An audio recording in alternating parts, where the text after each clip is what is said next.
Today's April 30th, 2021. The FBI raids Rudy Giuliani's home in New York.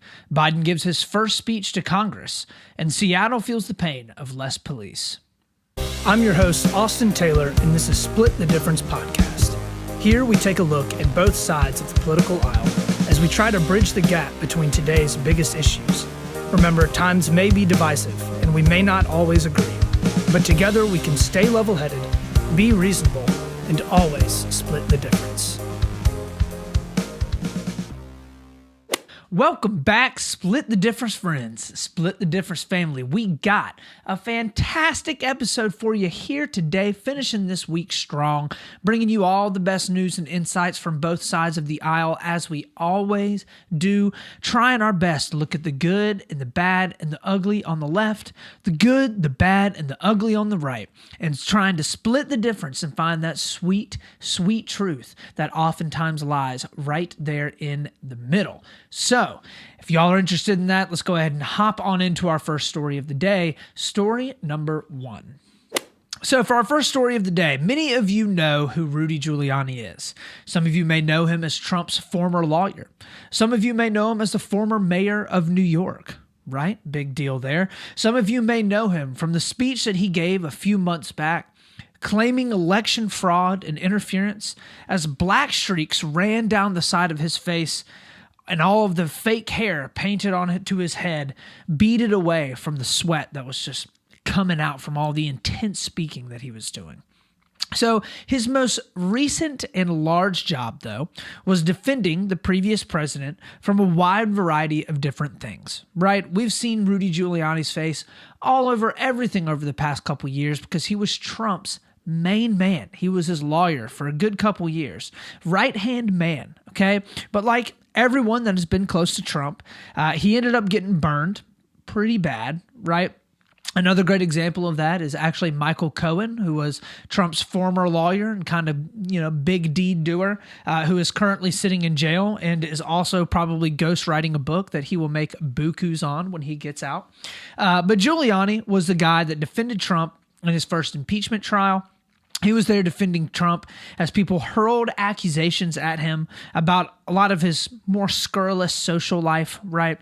He was there when everyone said that Trump lost the election, but Trump swore up and down that he did not.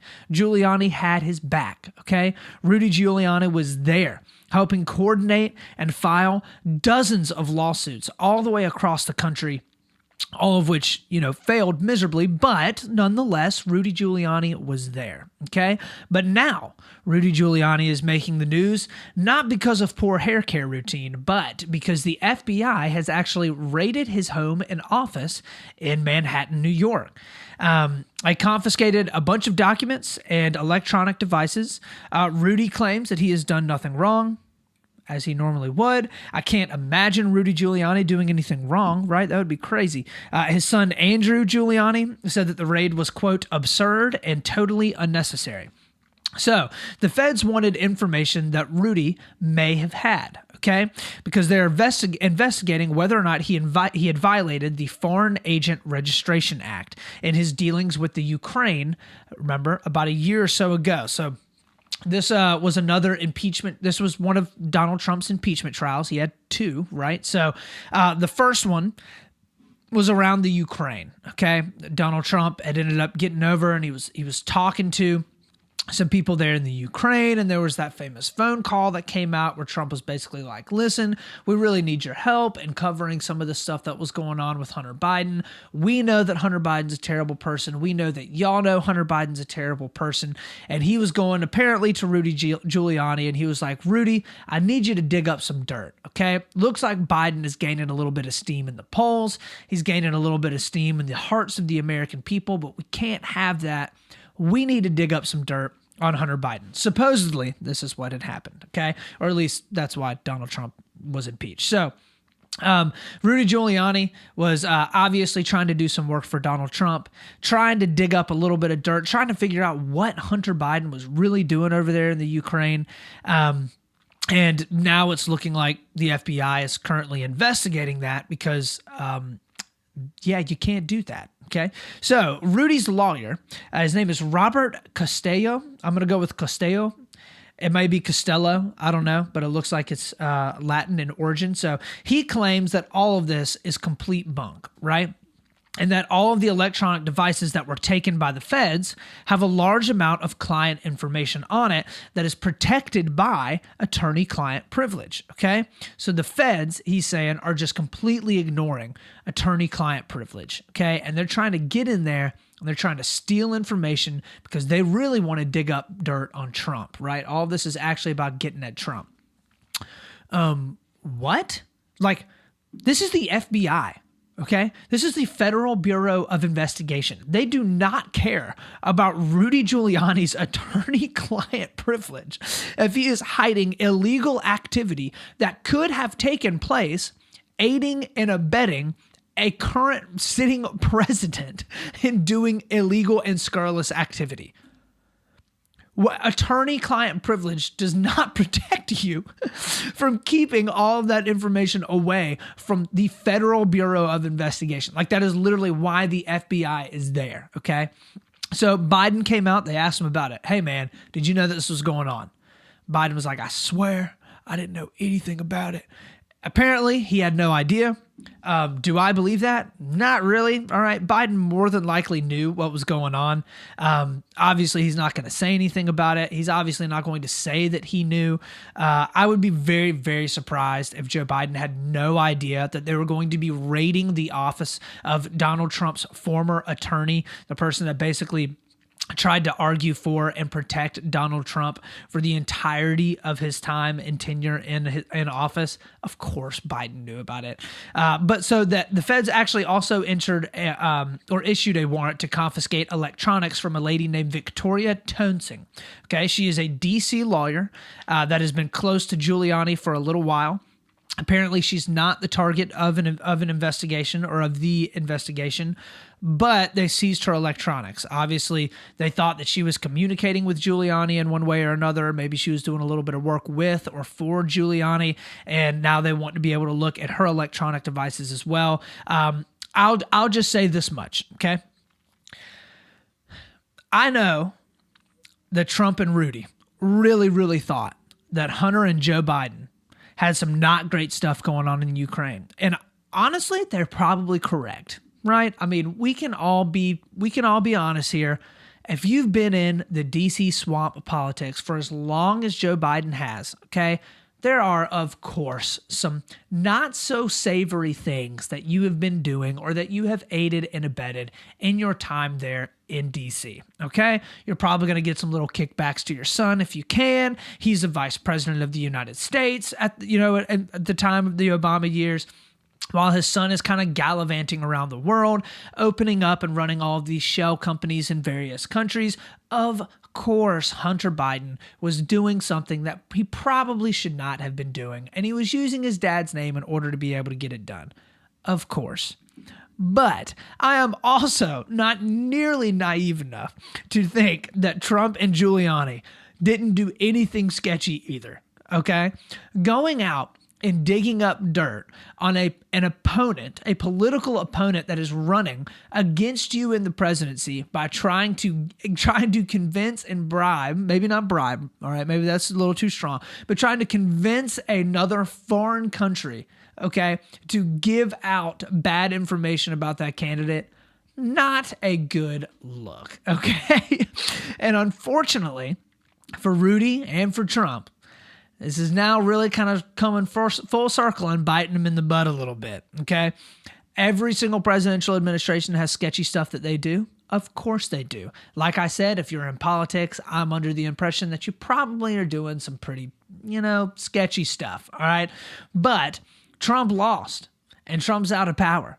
He used to be the one that was calling all the shots in D.C. He is no longer that. Okay. Now he's working out of a renovated bridal suite in his Mar-a-Lago resort, doing his best to hold together the country, hold together all the people that think that he was their hero so that he can hopefully eventually either form a third party or just tear the GOP apart completely in a 2024 run, okay? They now are at the receiving end of a whole lot of investigations that are apparently going on, specifically into Rudy Giuliani now, but obviously with the intention of probably getting at and getting towards figuring out what Trump's hand was in as well. There are a lot of people in D.C. that have been wanting earnestly to be able to find some sort of dirt, something legal that they can bring against Donald Trump to hold him accountable for whatever it is that they possibly can. Okay? If they can do that through the means of Rudy Giuliani and bring Giuliani down with them, of course they're going to go for it, right? We will have to see how everything pans out. At this point, it is still very, very early on. There is incredibly little information about all of this. But what I do know is the last time that there was a big FBI raid on one of Trump's lawyers, the dude went to jail, right? Will Rudy Giuliani go to jail? I don't know. Nobody knows. But what I can say is you never want the feds to raid your house and office and take all of your electronics and tell you you're under investigation. That's just not, normally not a good thing, especially not when that person is so incredibly well connected with the former sitting president. So we'll have to see how it all shakes out, but not looking too hot for Mr. Giuliani there. So with all of that, that is the end of our first story of the day. Let's go ahead and hop on into our second story, story number 2. So for our second story of the day, Biden stands up and gives his first speech to a joint session of Congress since his administration started. This was what many of you may know as the State of the Union address. This is right around the 100-day mark, which is very normal for most presidents to come in and give their first State of the Union address. So let's hop in real quick. This is The Guardian. Let's watch some highlights from, or what they're saying are highlights, from President Biden's first State of the Union. Madam Speaker, Madam Vice President,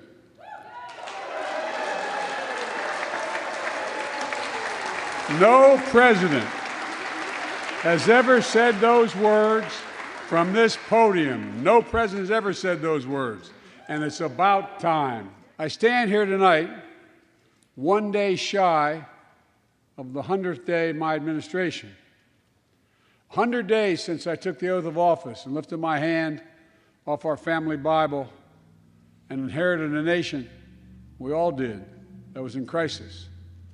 The worst pandemic in a century, the worst economic crisis since the Great Depression, the worst attack on our democracy since the Civil War. Now, after just 100 days, I can report to the nation, America is on the move again. And by the way, while you're thinking about sending things to my desk, let's raise the minimum wage to $15. No one working 40 hours a week, should live below the poverty line. We need to ensure greater equity and opportunity for women. And while we're doing this, let's get the Paycheck Fairness Act to my desk as well, equal pay. All right. So Joe Biden was on fire, y'all. So if you have never watched a State of the Union address, I don't blame you at all. They are, in my opinion, completely useless. All right. It is literally just a time for a president to say a whole bunch of stuff and then have all of the people in their party stand up and clap. Right. And then they take some jabs at the other party. And then all of the other party just sits there sullenly, sulking in their chairs, and they give very, very little insight. The presidents give very little insight into their actual policy prescriptions or the ways that they actually want to put together proper legislation to address or offer solutions for the problems in America. They just walk in, they free flow a little bit, they crack a couple jokes, they do their best to just gas up their party as much as possible, right? Every single thing that Joe Biden said, the entirety of the Democratic Party was standing up. Whoa! Just screaming, right? Clapping. Oh my gosh. Just amazing, just amazing. I mean, just fainting tears rolling down their faces. Never seen anything so poetic and beautiful in their entire life. And it's the exact same thing that all the Republicans did for Donald Trump and all the things that the Democrats did for Barack Obama. It's just, at this point, it is just political show and tell. That's all it is. And it honestly, it kind of looks like it's very, very reminiscent of monarchies, right? But, which is why I don't particularly love it. I think it's pretty dumb. But, so Biden used this as an opportunity to do a lot of things. First and foremost, he wanted to really crap on the previous administration good, because you have to do that. In your first 100 days, you have to be able to make sure and blame all of the problems that the country had on the previous administration, and then any of the good things that have happened in the past 100 days, that is obviously solely your responsibility, because now it's your presidency. But he also really wanted to talk about a lot of the spending that he has done and some of the different plans that he has in place, that he has proposed, and basically say to the Democrats, I need all of you to get this done, and then say to the Republicans, either you fall in line or we're going to figure out other ways to get it done. Pretty much is what he was doing. So in just his first 100 days, Biden has proposed $6 trillion in spending, okay, on a wide variety of different things. From economic relief to infrastructure, another tax and spending bill, none of which he has totally detailed how he will pay for. Biden realizes that the trend of presidents losing the majority that they have garnered or gained in the elections when they actually get elected are normally lost at the midterms, okay? That's just normally how it plays out, okay? Over the past couple of decades, a president will get in and they'll win and they'll be riding that wave in. And then as soon as the midterms hit in their first term, it's just like all of it's gone, right? They get in and everything, Congress just flips right back over, and the other party is just trying to stonewall every single thing that they do. It happened to Bill Clinton, happened to George Bush, happened to Barack Obama, happened to Trump, okay? It will also likely happen to Biden, although you never know, right? Still a year out. But Biden wants to stop that trend in whatever means that he possibly can. So he realizes that he's got to make some waves. And his goal and his agenda is really shaping up now to be this century's FDR. He wants to be a one-term FDR, okay? And a lot of this is going to be founded upon and based upon, more than likely, getting Kamala Harris to a place where she either assumes the presidency before Biden is out and then ends up taking that incumbent advantage into the primaries. And then also, she's not really going to get primaried, and then into the election in 2024, because there's nobody thinks that Biden is running again, right? Like, come on. He will be 82, 83 years old when that happens. Come on. Biden's not running for a second term. So Biden's got to do a lot over this next year to ensure and establish in the hearts and minds of the American people that his agenda is what needs to be passed. It doesn't need to be on the Republicans, okay?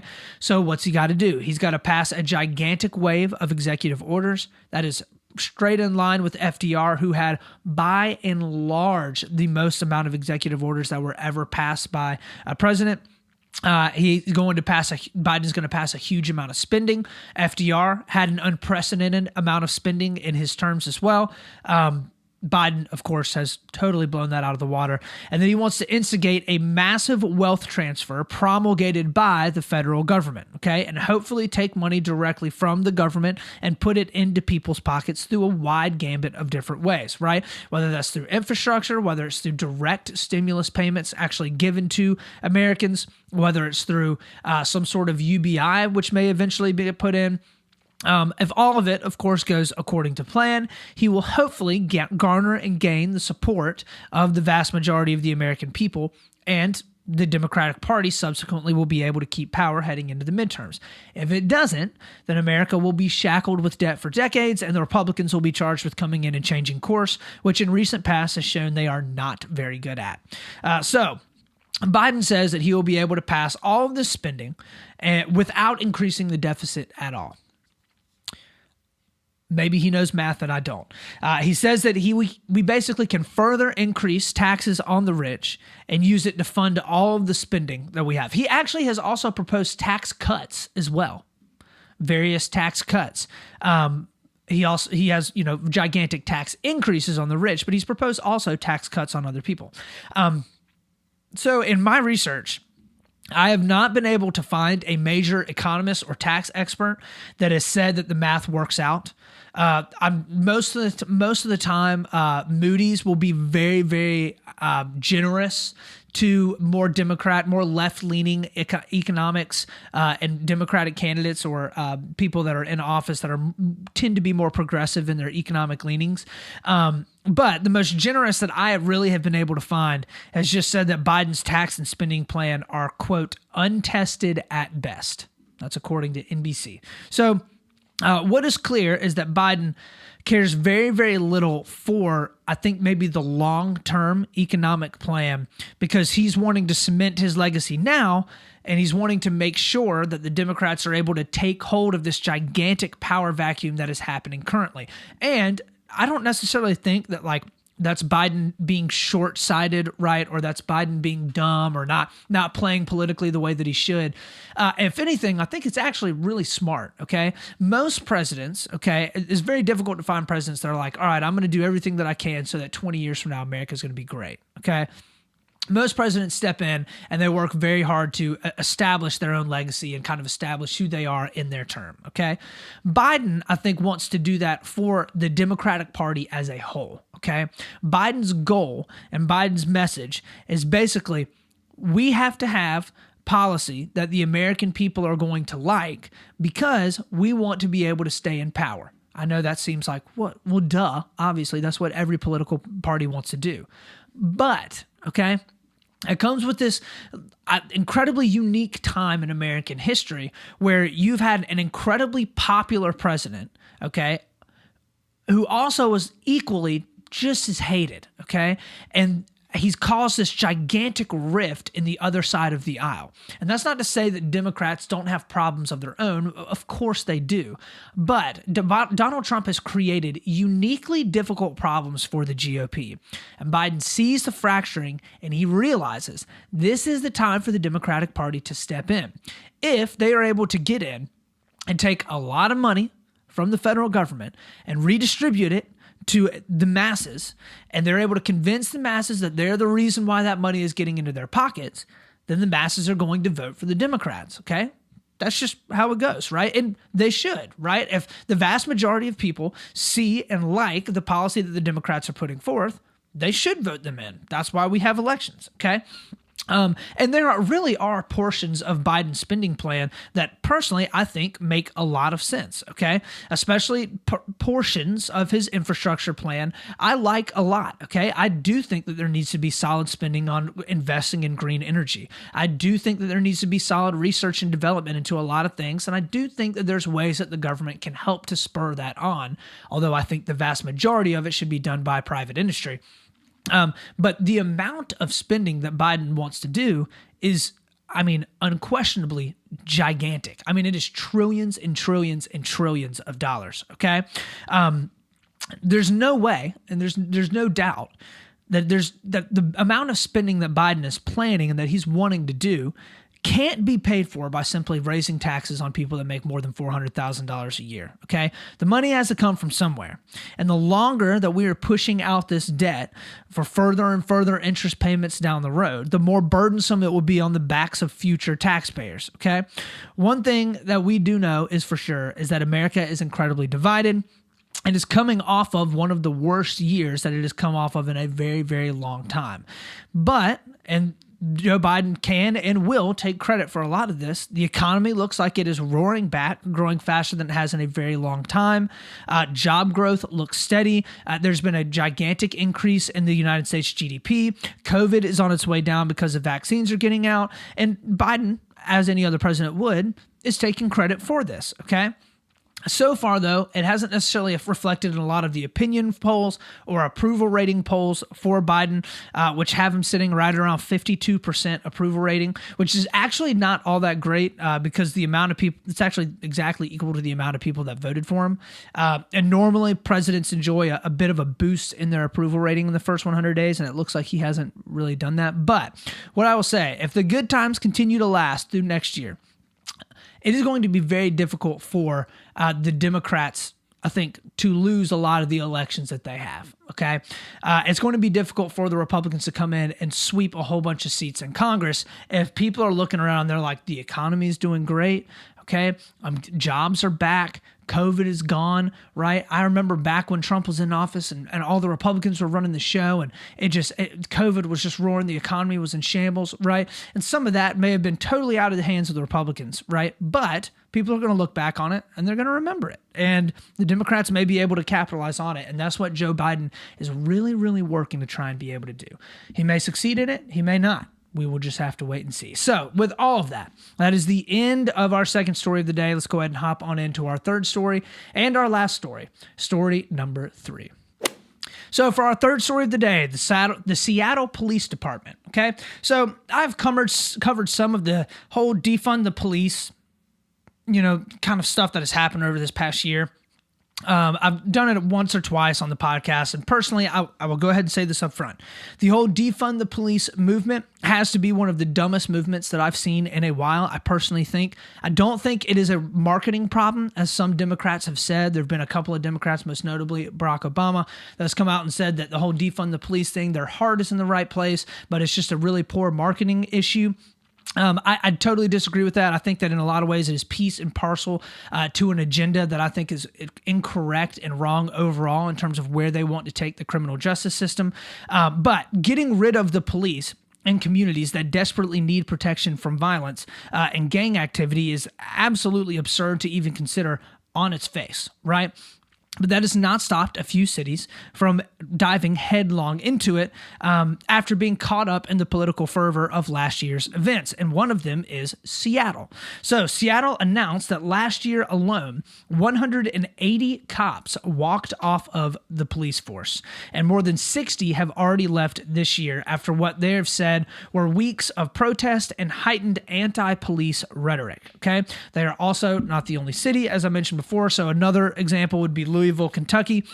They're having a lot of very similar issues with around 200 cops walking off their own force as well last year, putting them in a, quote, staffing crisis. Okay, so if we remember back to last year, Seattle, which has long prided itself in being one on the forefront of progressive thought and politics, was the epicenter of a lot of the defund the police narrative that was being pushed. Okay, Seattle, Portland, Minneapolis, Louisville, Kentucky, Atlanta as well got into it a little bit, but Seattle had actually a large portion of their city under what is being called an occupied protest that actually led to the police department coming under siege. They laid the police department under siege. Okay, many of the residents demanded that action be taken in the form of abolishing the police completely.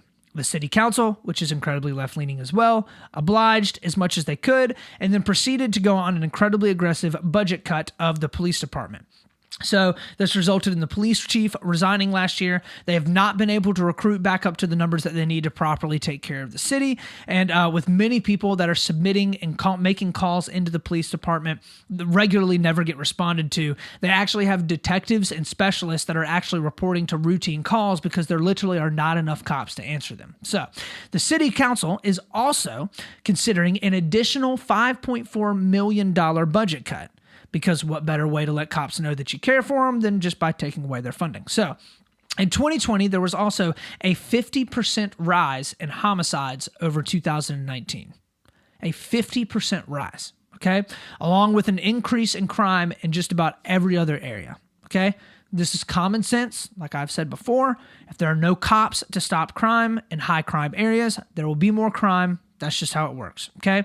The reason why this story is important, though, is because I've seen over this past year an increasing amount of anti-police rhetoric and is continually pushed around and promulgated and promoted on just about every mainstream media outlet outside of Fox, which is on the polar opposite side of the spectrum, where it's like a police officer can never do anything wrong, which is equally as absurd, okay? And hear me when I say, I see and recognize the desperate need for reform, not only within our criminal justice system as a whole, but of course also in the individual police departments across the country in large cities, okay? I agree, major changes need to take place, but there is a middle ground here, okay? They're going through and completely demoralizing the entirety of your police department, making them feel like crap, like they don't matter, defunding the police departments completely, and then being surprised when police officers leave and you don't have enough people to go out and actually investigate and respond to calls of people that are in your city desperate for the help of the police. That should not be a surprise, okay? There has to be a middle ground, okay? Defunding the police is completely idiotic, like unbelievably dumb, okay? But at the same time, saying that there's nothing wrong with the criminal justice system or the police departments as a whole, that is equally as stupid. There are clear problems that are happening all across our country, okay, that are at the hands of police officers. There has to be this middle ground where it's like, you know what? Maybe instead of tearing away all of the money from these police departments, why don't we just reallocate, or why don't we put more money in training? Why don't we put more money in education? Why don't we put more money in better equipment? Why don't we educate the communities around them as to how to communicate with the police officers properly and educate the police officers on more things that are maybe beneficial from a psychological standpoint and dealing with somebody that is under a severe amount of mental distress. Right? There's so many other things to do. And right now, there are cities that are literally just stripping away money and allowing police officers to walk off the force. Absolutely terrible. So this is a great opportunity, a great example, I guess, of a time where a clear middle ground is there, and it needs to be found and it needs to be met, okay? So Seattle City Council members, if you hear this, don't defund the police. I think that's dumb. So with all of that, that is the end of our third story of the day. Let's go ahead and hop on into our last thing. It's called Something That Made Me Smile. So something that made me smile is actually today, my wife is going to be going to her first little market for Furnish Me, the little furniture flipping company that she started not too long ago.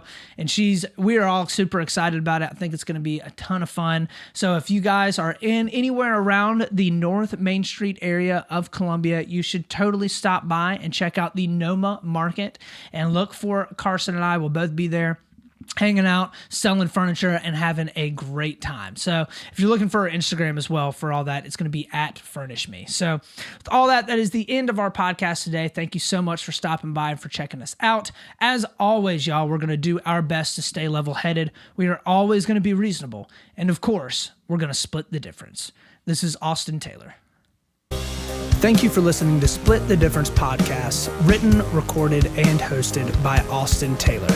If you're interested in getting in touch with me on Instagram, you can find me at Split the Difference Podcast. I'm on Facebook and YouTube at Split the Difference, and on my website at splitthedifference.com. Production for the intro and outro music done by Rosewood Records Recording Studio. If you're interested in booking or learning more about them, you can reach them on Facebook or Instagram at Rosewood Records SC, or on their website, www.rosewoodrecordssc.com.